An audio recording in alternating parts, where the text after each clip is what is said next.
வணக்கம் உறவுகளே. தமிழ்நாட்டின் தண்ணீர் பிரச்சினை, காவிரி நீர் பிரச்சினை கடந்த 50 ஆண்டுகளுக்கு மேலாக நீடித்து இன்று வரை தீர்க்கப்படாமல் இருக்கும் ஒரு பிரச்சினை உறவுகளே. 1975க்கு பிறகு இந்த பிரச்சினை மெல்ல மெல்ல கூடிக்கொண்டே வந்தது. 1991 ஒரு இடைக்கால தீர்வு எட்டப்பட்டது. ஆனால் அதற்கு கூட கர்நாடக அரசு ஒத்துழைக்கவில்லை. பிறகு 1993 அன்றைய முதலமைச்சர் ஜெயலலிதா அவர்கள் உண்ணாவிரதம் இருந்தார். சட்ட போராட்டங்கள் எல்லாம் நடத்தினார். தொடர் சட்ட போராட்டங்களினால் 2013 காவேரி பிரச்சினைக்கு ஒரு இறுதி தீர்ப்பு வந்தது. ஒரு தீர்ப்பாயம் அமைக்கப்பட்டது. ஆனால் அது ஒரு பல்லில்லாத பாம்பு என்றுதான் தமிழ்நாட்டை பொறுத்தவரை கருதப்படுகிறது. ஏனென்றால் உச்சநீதிமன்றம் தண்ணீரை திறந்துவிடச் சொன்னாலும் கூடி கர்நாடகா அரசு அதை கேட்டு நடப்பதில்லை. அதனால் இந்த காவிரி நீர் பிரச்சினை தீராத பிரச்சினையாகவே நீடித்து கொண்டிருக்கிறது. ஆளுமை மிக்க முதல்வர்கள் கருணாநிதி, எம்ஜிஆர், ஜெயலலிதா இவர்களெல்லாம் இருந்தபோது கூடி இந்த பிரச்சனையை தீர்க்க முடியவில்லை.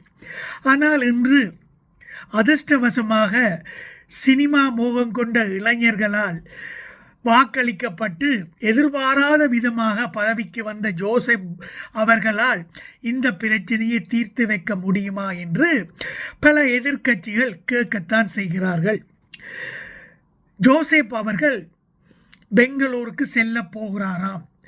அவர் போக வேண்டாம் என்று எதிர்க்கட்சிகள் குரல் கொடுக்கிறார்கள். அவர் போவாரா இல்லையா என்று தாவேகா கட்சியினருக்கு கூட சரியாக சொல்ல தெரியவில்லை உறவுகளே. இப்படி இந்த பிரச்சினைக்கு ஜோசப் விஜய் அவர்கள் அங்கு சென்றால் என்ன நடக்கும்? அவர்கள் சொல்லுகிறார்கள், ஹெலிகாப்டர் எல்லாம் தயாராக இருக்கிறது, நாங்கள் ஜோசப்பை ஏற்றிக்கொண்டு அழகாக சுற்றி காட்டுகிறோம், எங்கள் பிரச்சனையை அவர் புரிந்து கொள்ளட்டும் என்று சொல்லுகிறார். அதெல்லாம் சுற்றி பார்த்துவிட்டு ஜோசப் அவர்கள் வேணுமென்றால் ஒரு செம்பு தண்ணீரை வேண்டிக் கொண்டு வருவார் என்று கிண்டல் அடிக்கிறார்கள் எதிர்க்கட்சியினர் உறவுகளே. இப்படி காங்கிரஸ் கட்சி அங்கே ஆட்சியில் இருக்கிறது. காங்கிரஸ் கட்சியுடன் முதல்வர் ஜோசப் அவர்கள் நல்ல உறவில் தான் இருக்கிறார். இங்கே கூட்டணியில் கூட இருக்கிறார். அப்படி என்றால் அவரால் சுமூகமாக பேசி ஏதாவது தீர்க்க முடியுமா? முடியாது. ஏனென்றால் அங்கே காங்கிரஸ் ஆட்சியில் அமர்ந்தா என்ன, பாஜக ஆட்சியில் அமர்ந்தா என்ன, அவர்கள் காவிரி பிரச்சனையை உள்ளூர் அரசியல் பிரச்சனையுடன் முடிச்சு போட்டுத்தான் பார்க்கிறார்கள். அதனால் எந்த நேரத்திலும் தமிழ்நாட்டுக்கு அவர்கள் தண்ணீர் தர மாட்டார்கள் உறவுகளே.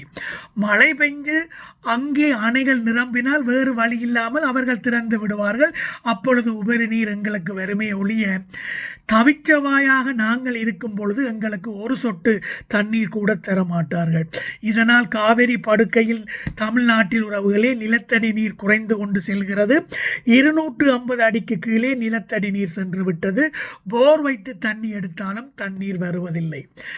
இதனால் பழமையாக பயிரிடும் பயிர்கள் எல்லாம் பயிரிட முடியாமல் விவசாயிகள் தவிர்க்கிறார்கள். கடைசியில் நாங்கள் பருத்தி பயிரிட வேண்டி வரப்போகிறது. அந்த நிலைமையில் தான் சென்று கொண்டு இருக்கிறது உறவுகளே.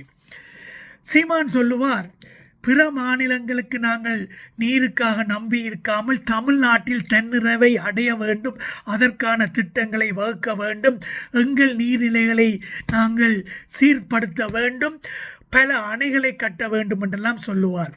பழைய முதலமைச்சர் எல்லாரும் பல துணைகளை கட்டினார்களே ஒழிய அணைகளை கட்டவில்லை என்று அவர் கிண்டலாக பேசுவதும் உண்டு உறவுகளே. இப்படி மாற்றி யோசிக்க வேண்டிய கட்டாயத்தில் நாங்கள் இருக்கிறோம். அவர்கள் தண்ணி தராவிட்டால் இங்கே நெய்வேலியில் உற்பத்தியாகும் மின்சாரத்தை நாங்கள் அவர்களுக்கு கொடுக்காமல் தடுக்க வேண்டிய கட்டாயத்துக்கு தள்ளப்படுகிறோமா? அந்த துணிவு ஜோசப் விஜய் அவர்களுக்கு இருக்கிறதா உறவுகளே? இப்படியெல்லாம் பலவிதமான கேள்விகளை சாதாரண மக்கள் கேட்க தொடங்கிவிட்டார்கள். காவேரி நீர் பிரச்சினையை துணிந்து எதிர்த்து பேசி தீர்க்கக்கூடிய தலைவர்கள் எங்களிடம் இருக்கிறார்களா? அப்படியான ஒரு தலைவர்கள் இல்லாததால் தான் எங்கள் பிரச்சனையை யாரும் பெருசாக மதிப்பதில்லை. துணிந்து போராடுவோம், இந்த பிரச்சனையை தேசிய மட்டத்துக்கு கொண்டு செல்வோம். அதற்குத்தான் செந்தமிழன் சீமான் மாதிரி துணிந்த தலைவன் தமிழ்நாட்டுக்கு தேவைப்படுகிறது உறவுகளே.